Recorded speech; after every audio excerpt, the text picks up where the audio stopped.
বাবারে বাবা, কি বিশ্রী রান্না হয়েছে। তরকারিতে কি কোনো তুই দেয়নি নাকি? কই গো রাধুনী ঠাকুর, কোথায় গেলে? এদিকে এসো। বলুন রানীমা। বলছি তুমি তো রাজবাড়িতে দীর্ঘদিন ধরেই রান্না করছো, কিন্তু ইদানিং তোমার রান্না এত বেস্বাদ লাগছে কেন? সে তো আমি বলতে পারবো না, আমি তো আগের মতনই রান্না করি। ছোট মুখে বড় কথা বলছি, আমি কিছু বলতে চাই রানীমা। এই তুই আবার পাকামো করতে এসছিস কেন রে? তোকে কি রানীমা ডেকেছেন নাকি? আহ, কি বলতে চাইছে শুনেই দেখি না, বলো। রানীমা, এখন আর রাধুনী ঠাকুর আগের মতো যত্ন নিয়ে রান্না করেন না। রান্নাঘরে পড়ে পড়ে ঘুমোয় আর তাড়াহুড়ো করে কোনো রকমে রান্না করে দেন। একদম বাজে কথা বলবি না। বাজে কথা না রানীমা, শিলনোড়ায় বাটতে ওনার কষ্ট হবে বলে আজকাল রাধুনী ঠাকুর শুধু জিরে ফোড়ন দিয়ে রান্না করেন। এত বেতন দিয়ে তোমাকে রাখা হয় কি এই ফাঁকিবাজির জন্যে? কি মানে ভুল হয়ে গেছে। এর যদি এই ভুল করার ইচ্ছে হয় তাহলে তল্পি তল্পা গুটিয়ে বাড়ি গিয়ে ভুল করো, মনে থাকবে? মনে থাকবে মহারাজ। কি হচ্ছে বলো তো রানী?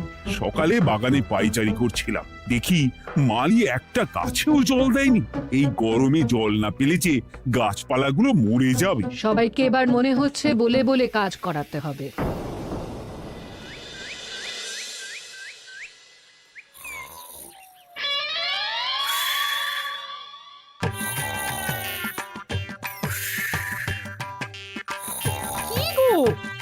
কদিন ধরে তো তুমি শুধু খাচ্ছ আর ঘুমোচ্ছ, বাজার দোকান কিছুই নেই গো, রাজসভাতেও যাও না, কি যে করি। কি গো দিদা, দাদু আজও ঘুমোচ্ছে? কি বলবো বলতো? আমরা কিছু একটা ব্যবস্থা করছি, দাঁড়াও।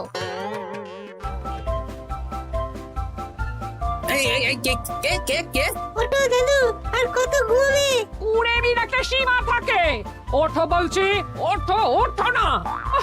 আমি বুঝতে পারছি বাড়ির কাজ, বাজার দোকান এসব না করার জন্য তুমি পড়ে পড়ে ঘুমোচ্ছ। দাদু কাজে ফাঁকি দিচ্ছে দিদা। দে পুটি, আর সরসরি দে, দে।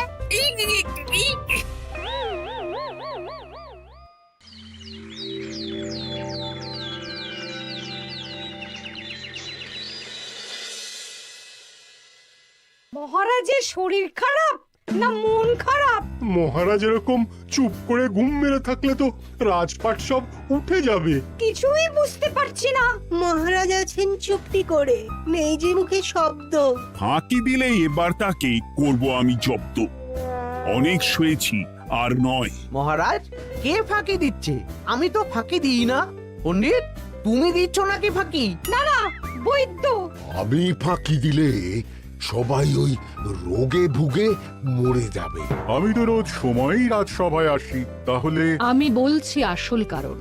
রাজবাড়ির রাঁধুনি ফাঁকি দিচ্ছে, আর 3 দিন ধরে রাজসভায় গোপাল বেপাত্তা। হ্যাঁ, এই গোপাল বেটাই আসল ফাঁকিবাজ। ওকে বরখাস্ত করে দিন। গোপালকে যদি বরখাস্ত করা হয় তাহলে বিপদে আপদে মহারাজের পাশে দাঁড়াবে কে? অসময় মহারাজ বুদ্ধি পাবেন কার কাছে? এই সুযোগ, এই সময় গোপালকে মহারাজের চক্ষুশূল করতে হবে, তাহলে আমি একেবারে জেঁকে বসতে পারবো। মহারাজ, গোপাল ঠিক কতটা ফাঁকিবাজ হয়ে উঠেছে তার কোনো ইয়ত্তা নেই। হ্যাঁ বলুন তো।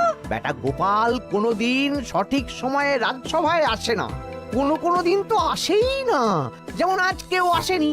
আর না এলে মহারাজকেও কারণটা জানায় না। আপনাকে সম্মান করা তো দূরের কথা, কোনো ভ্রুক্ষেপই করে না। এটা কিছুটা হলেও মন্ত্রী মশাই ঠিক কথা বলছেন। হ্যাঁ, এ তো একদম সঠিক কথা। ঠিক বলেছ। প্রহরী, প্রহরী, বলুন মহারাজ। তুমি আরেকজনকে সাথে নিয়ে এক্ষুনি গোপালকে তুলে নিয়ে এসো। আচ্ছা মহারাজ। বলি, তুমি আজকেও রাজসভায় কামাই করবে? অর্ধেক দিন কামাই করলে বেতন কাটা যাবে গো।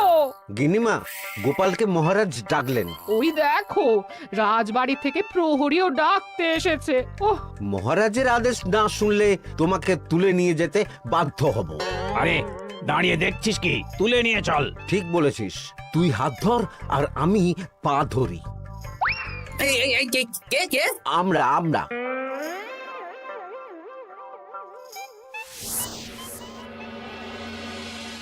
এসব কি গোপাল, তুমি বাড়িতে আছো, ঘুমোচ্ছ, অথচ রাজসভায় আসছো না, কি ব্যাপার? আগে মহারাজ, মস্তিষ্ককে বিশ্রাম দিয়ে বুদ্ধি বাড়াচ্ছিলাম। অনেক ব্যবহার হয়েছে তো, তাই একটু বিশ্রাম দরকার আর কি। আমার পুরো রাজসভাটাই ফাঁকিবাজ। আমি সবাইকেই বিদায় করব, আর গোপালকেও। এই সেরেছে, আমি ফাঁকিবাজ নই মহারাজ। আমি খোঁজ নিয়ে দেখেছি, সবাই কম বেশি গায়ে হাওয়া লাগিয়ে ঘুরছে। মহারাজ, আমি তো নদীর পাড়ে বসে শীতল হাওয়া গায়ে লাগাই, তবেই তো ঢেউয়ের মতো আমার ছন্দ আসে। কেউ ফাঁকিবাজ না মহারাজ, আসল ফাঁকিবাজ গোপাল। মহারাজ, আমি যদি দরকারে আপনাকে বুদ্ধি দিয়ে, ফাঁকা সময়ে বিশ্রাম দিয়ে ফাঁকিবাজ হই, তাহলে মন্ত্রী মহা ফাঁকিবাজ। কারণ মন্ত্রীর কাজ রাজাকে বুদ্ধি দেওয়া, তা তিনি করেন না বলেই আমাকে দরকার পড়ে। আমি তো ভাঁড়, আমি শুধু হাসাবো, এটাই আমার কাজ। তাতে কি, সেনাপতিও তো সেনাপ্রধান, ও কি যুদ্ধ করে? রাজ্যে শান্তি শৃঙ্খলা বজায় আছে, তাহলে যুদ্ধ করে হবেটা কি? হ্যাঁ, অকারণে পায়ে পা দিয়ে যুদ্ধ বাঁধাবো নাকি? হ্যাঁ, যত সব। যখন তখন বিপদ আসতে পারে, তাই যুদ্ধের জন্য সব সময় সামরিক শক্তিকে প্রস্তুত থাকা দরকার। হ্যাঁ, এটা গোপাল ঠিক বলেছে। সেনাপতিকে তো কোনোদিন সেসব নিয়ে মহড়াও করতে দেখি না। তাহলে দাঁড়ালো তিনজন ফাঁকিবাজ। মূল অভিযুক্ত গোপাল দিন রাত কামাই করে, মন্ত্রী মহারাজকে বুদ্ধি দেয় না, আর সেনাপতি যুদ্ধের প্রস্তুতি নেয় না। এই তিনজনকে আমি বিদায় করব। এই সেরেছে, এ তো দেখছি বিনা মেঘে বজ্রপাত। না, তবে তোমরা যে ফাঁকিবাজ নও সেটা প্রমাণ করার জন্য 12 ঘন্টা সময় দেব। আমাদের কি করতে হবে? তোমাদের তিনজনকে 3টে খালি বস্তা দেব। প্রত্যেকে ওই খালি বস্তা নিয়ে জঙ্গলে যাবে, আর এই 12 ঘন্টার মধ্যে জঙ্গল থেকে বস্তা ভরে আনবে। একটা বস্তা ভরার জন্য 12 ঘন্টা সময়? এ তো খুবই সহজ কাজ। জঙ্গলে তো যাচ্ছি, কি নেব? গোপাল, আমি বলি কি, তুমি বরং আমার বস্তায় ঢুকে যাও, আমি তোমাকেই নিয়ে ফিরে যাই, ল্যাটা চুকে যাবে। আপনি যদি একা আমাকে বস্তায় ভরে নিয়ে যেতে পারেন তো চলুন। একা? এই সেরেছে। দাঁড়ান, আমি আপনার কাঁধে চড়ে দেখি আপনি আমাকে বইতে পারবেন কি পারবেন না। না না, মুখ ফসকে বলে ফেলেছি, মাথা খারাপ নাকি? তাহলে নিজের মতন থাকুন।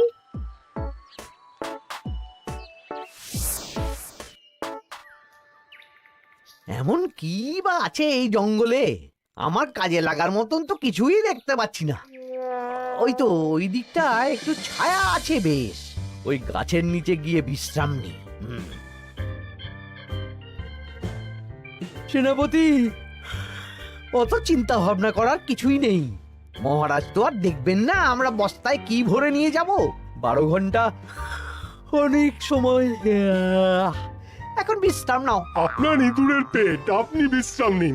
দেখি জঙ্গলের থেকে কিছু ফল পেড়ে আগে খাই, তারপর না হয় ওই বস্তাটা ওই ফলমূলের খোসা আর মাটিতে পড়ে থাকা পাতা দিয়ে ভরিয়ে মহারাজের কাছে নিয়ে যাব। হ্যাঁ, বস্তা যখন বাড়ি নিয়েই যেতে পারবো, তাহলে বনের সব থেকে ভালো ভালো ফলগুলো আগে ভরে নি। গিন্নিকে এবার বলবো, বাজার আনি না তো কি হয়েছে, দেখো কত ফল এনেছি।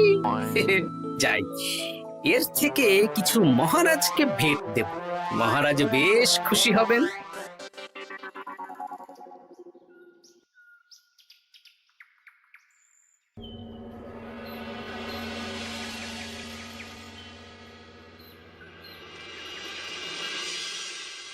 উফ, এই এত বড় জ্বালার মতো পেটখানা নিয়ে এই পেল্লাই গাছে উঠবো কি করে?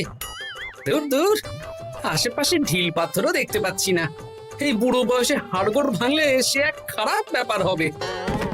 আরে, দূরে ওদিক থেকে আওয়াজ পাওয়া যাচ্ছে, তার মানে এই বনে কেউ এসেছে। ভাই মদন, এই গাছটা ঝড়ে ভেঙে অনেক দিন পড়েছিল, এটা তো নেবই। তুই ওদিকে দেখ, কত মোটা একটা সেগুন গাছ রে। ওই গাছটা নিয়ে গেলে আমরা 1 বছর বসে খেতে পারবো। তাহলে আর দেরি কেন, হাত লাগা।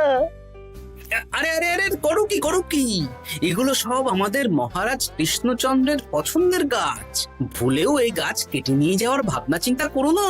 আর ওই সেগুন গাছটা তো মহারাজের সবচেয়ে প্রিয়। আরে মহারাজ কি করে জানবে শুনি? এই বনে তো তিনি ভুল করেও আসেন না। এই যে আমি আসি, আমি মহারাজের দূত। তোমরা যদি ভুল করে ওই সেগুন গাছে হাত দাও তাহলে কিন্তু তোমাদের গর্দান যাবে। এই সেরেছে, কিন্তু আমরা তো কাঠুরিয়া, কাঠ ছাড়া পেট চালাবো কি করে? সে তোমাদের ব্যবস্থা তোমরা করো, অন্য অনেক কাজ আছে। এই সামনের গাছটা মরে পড়ে আছে, এটার কাঠ আমরা নিয়ে যেতে পারবো তো? তা পারবে, এতে অত চিন্তার ব্যাপার নেই।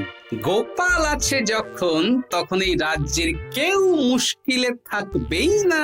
শুধু তোমাদের একটা কাজ করতে হবে। কি কাজ? এই নাও বস্তা।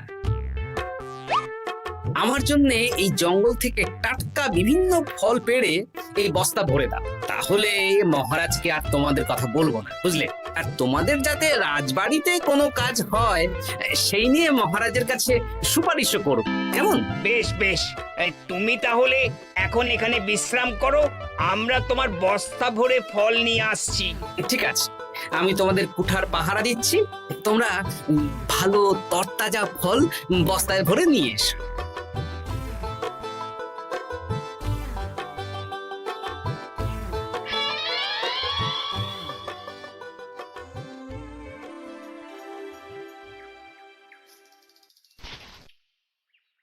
ব্যাস ব্যাস ব্যাস, আমার বস্তায় পাতা ভরা হয়ে গেল, এবার যেতে হবে। আমারও বস্তা ভরা হয়ে গেছে মন্ত্রী মশাই। হ্যাঁ, কটা ফল খেলাম আর কটা ভরে নিলাম, আর বাকি জঙ্গলের পাতা ভরে ফেলেছি। হ্যাঁ, আবার কি ভরেছি আর কি ভরিনি সেসব তো মহারাজ আর দেখতে যাবেন না। তাহলে আর দেরি কেন, চলুন হাঁটি হাঁটি পা পা করে এগিয়ে যাই। গোপালকে তো দেখতে পাচ্ছি না। ও বেটা যা কুঁড়ে, হয়তো এখানে এসেও ঘুমিয়ে পড়েছে। আবার কালকে সকালবেলা উঠবে।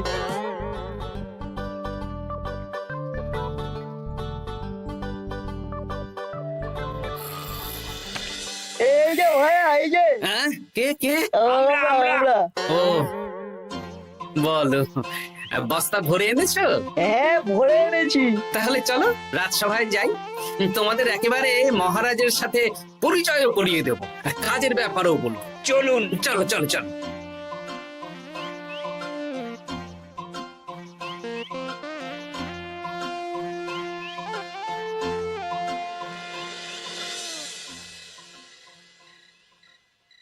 দেখা যাক মন্ত্রী সেনাপতি গোপাল কখন বস্তা ভরে আনে। এই তো চলে এসেছি, বিশ্রাম নিলাম, বস্তাও ভরে ফেললাম। এই দেখুন মহারাজ, আমিও বস্তা ভরে এনেছি। বাহ, তোমাদের বস্তা দেখে তো মনে হচ্ছে খুব হালকা। হ্যাঁ, আপনি যখন আমাদের বস্তা ভরে কি এনেছি সেটা দেখবেন না, তখন অত খাটাখাটনি করে কি লাভ মহারাজ? কিন্তু গোপালের এখনো অবধি দেখা নেই, ও কি সোনা গয়না ভরে আনছে? গোপাল যা কুঁড়ে আর ঘুম কাতুরে, হয়তো জঙ্গলেও ঘুমিয়েই পড়েছে। মহারাজ, আপনি একটা কাজ করুন, আমাকে আর মন্ত্রী মশাইকে যুগ্মভাবে বিজয়ী ঘোষণা করে দিন, ব্যাস। এত তাড়া কিসের? বাবা বাবা বাবা, তোমরা তিনজনেই বস্তা ভরে এনেছো, আমি খুব খুশি। আমার কথা শুনে কাজ করেছো, তোমরা তিনজনেই বিজয়ী। এবার বাড়ি যাও, যাও। গোপাল কি করে বিজয়ী হয় মহারাজ? এই বস্তা ভরে নিয়ে আসাতেও তো ওর ফাঁকিবাজি ধরা পড়ছে। কিসের ফাঁকিবাজি? এই যে দুটো লোক তোমার হয়ে বস্তা বয়ে আনলো, সে তো মহারাজ সহ আমরা সবাই দেখতেই পেলাম। তা তো ঠিক, গোপাল নিজে হাতে বস্তা ভরে আনেনি। মহারাজ বস্তা ভরে আনতে বলেছেন, আমি এনেছি, এখানেই কথা শেষ। আমি কাকে দিয়ে বস্তা ভরালাম, কে আমাকে সাহায্য করলো, সেসব তো কোনো শর্ত আরোপ করা ছিল না। কিন্তু পরীক্ষাটা তো কে ফাঁকিবাজ সেটা প্রমাণ করার পরীক্ষা। এখানে তো তুমি ফাঁকি দিলে গোপাল। এটাও ঠিক কথা, তাহলে গোপালের শাস্তি পাওয়া উচিত। মহারাজ, আপনার শর্ত ছিল সেই ফাঁকিবাজ বলে প্রমাণিত হবে যে বস্তা খালি আনবে।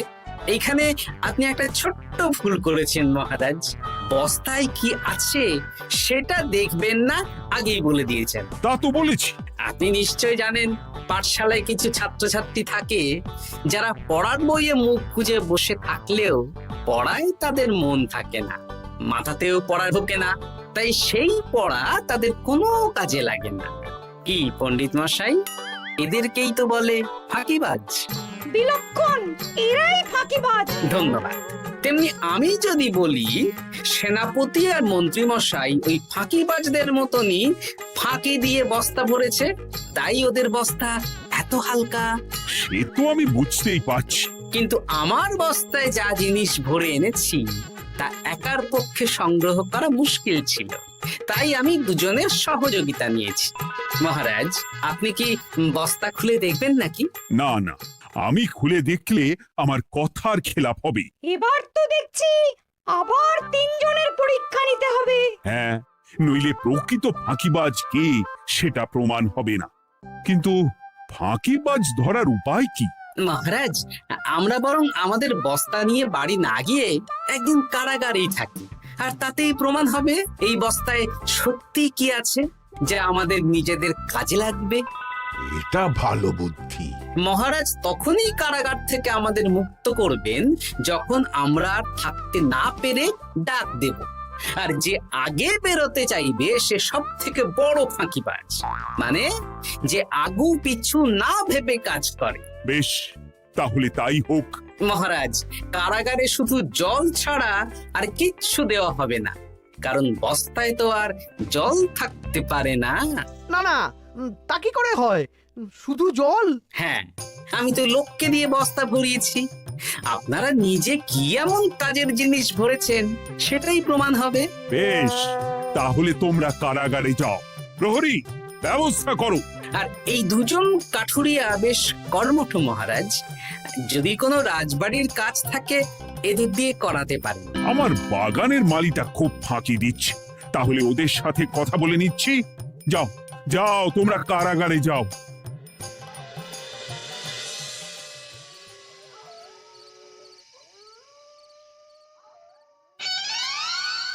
ওরে বাবা রে, কি খিদে খিদে পাচ্ছে রে। দেখি বস্তায় কি আছে দেখি।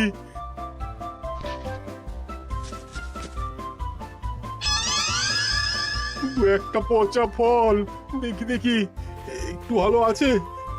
এটা একটু ভালো আছে, এটাই খাই, এটাই খাই।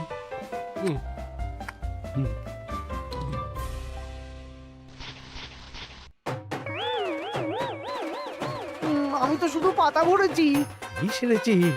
আমাকে কি জল খেয়েই কাটাতে হবে? এবার আমি দেখি। আহ, টাটকা ফল আর জল। আমার কাছে যা ফল আছে এগুলো খেয়ে আরাম করে 5-6 দিন কেটে যাবে। ও গোপাল, আমাকেও কটা ফল দাও না গো। ও গোপাল, আপনি এখান থেকে উঠুন, অন্য বাগানে ফুল হয়ে ফুটুন। ফল খাবেন? এখন কর্মফল ভোগ করুন। ওরে বাবা, জল খেয়ে আর কতক্ষণ কাটাবো?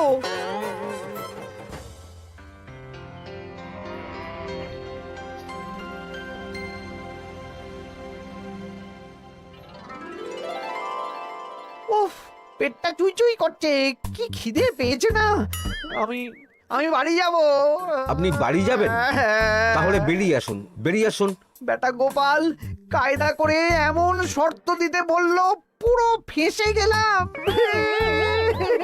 আমারও তো খাওয়ার মতন তেমন কিছু নেই, আমিও এখানে থাকবো না। আমি এখানেই আছি, ফল খাবো, জল খাবো, আর প্রকৃতির ডাক এলে একটু বাইরে যাব।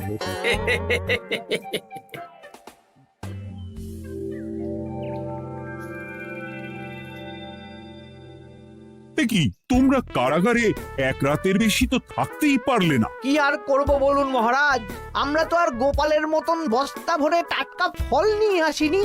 বেটা গোপাল আমাদের দেখিয়ে দেখিয়ে ফল খাচ্ছিল, ওতে আমাদের খিদে আরো বেড়ে যাচ্ছিল। তাহলে এরা দুজনে তো হার মেনে নিল।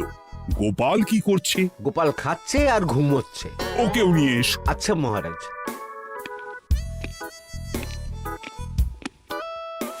একই মহারাজ, আমার তো এখনো বাইরে আসার ইচ্ছে হয়নি। কি আর করা যাবে, ওরা হার মেনে নিয়েছে, তার মানে তুমি জয়ী হয়ে গেলে গোপাল। আমার বস্তায় ভরে অনেক ফল এনেছিলাম, এখনো অনেক আছে।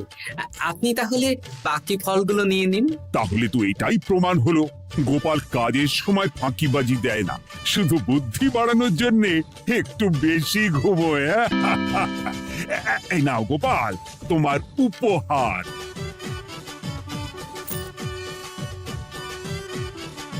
মহারাজ, আমি সময়ের কাজ সময়ে করি, আর বাকি সময় একটু ঘুমাই। আমার এখন ঘুম দরকার মহারাজ, কাল থেকে অনেক ধকল গেল যে। বেশ, তোমাকে ঘুমানোর জন্য 1 সপ্তাহ ছুটি দেওয়া হলো। ধন্যবাদ মহারাজ। কি সেনাপতি আর মন্ত্রী মশাই, এবার বুঝলেন তো, ফাঁকি দিলেই ফাঁকে পড়তে হয়, তাই কাজ করলে ভেবে চিন্তে করুন। চলি, খুব ঘুম পাচ্ছে।